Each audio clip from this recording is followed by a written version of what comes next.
Hi folks, welcome back. I'm planning on activating a couple of really remote summits in the not too distant future. One of those, I believe, is the furthest you can get from a road in the UK.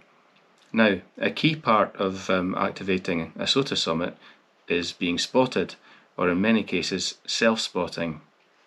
And once you've self-spotted, the chasers see you on the website or various apps that they use, and they know to get after you. Now, I'm very dubious as to whether I'll get internet up in this location or even a phone signal.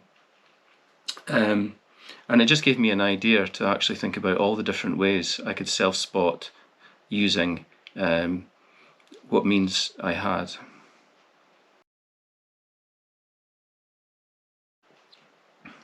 I've got a list of 6. I'm going to start with the simple ones. So SOTA Watch is the website where you would possibly post your alert the day before you went up the hill. And if you go to the SOTA Watch website, there is a tab on there for spotting. I can put a spot on, I can add a spot, and I have to fill in all the details: my call sign, the summit I'm on, the mode, the frequency, and any comments. You have to register for SOTA Watch. So slightly easier than that, second way, is just to use the SOTLAS, so the SOTA Atlas, which I love. It's GPS enabled, so there's my local summit. If I was on that summit, my little GPS dot would be appearing next to me. You simply tap on the summit, press more, and when you click on add spot, it's pre-populated the form with your call sign, the summit you're on, and all you have to do is enter your frequency, mode, and any comments to add the spot. So that's my preferred method if there's a 4G signal on the hill. Now, if there's no 4G, there's the SMS service, which again you need to register to use, the SOTA SMS Gateway. I'll leave all the instructions for all these websites in some links down at the bottom, by the way. You should only use this as a last resort because it costs the SOTA team money every time this SMS service is used. There's full instructions available on the web, and they describe how you can put the summit reference, your call sign, and your mode, and if you can get a text away, then that will spot you as well. So that's the first 3. The fourth one is APRS to SOTA. So if you have an APRS enabled radio,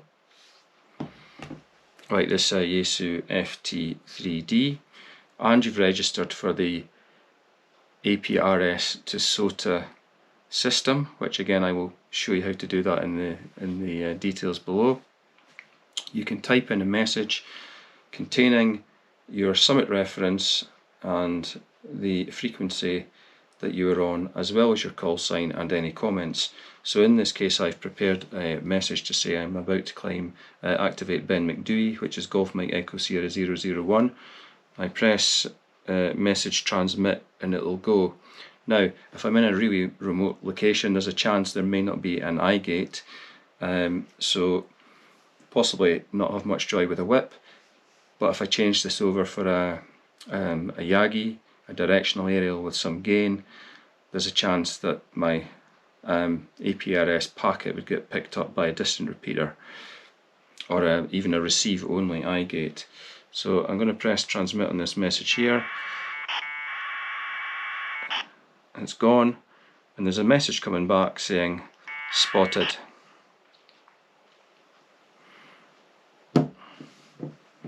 If I refresh the SOTA Watch page, it's already on there with my call sign saying GMES001, and also this is a test, ignore, it's by APRS to SOTA. So that's method number 4. If that fails, or you don't have an APRS radio, standard 2 meter handheld, you're used to activating summits with these. If you can make contact with another station, possibly another summit station on 2 meters, and give them all your details, your call sign and your summit reference, and hopefully they'll have a 4G signal and they can spot you. Most amateurs would be happy to do this for you. If you've got another summit station, they'll almost certainly do it for you. So that's number 5. Number 6 would be to use your radio. If you're on HF, call CQ using the QRP frequency, especially if you're using low power or nearby. There may be people looking out for you there. You've obviously alerted the day before or that day that you're going to be up the summit. There is a chance that people will be looking out for you.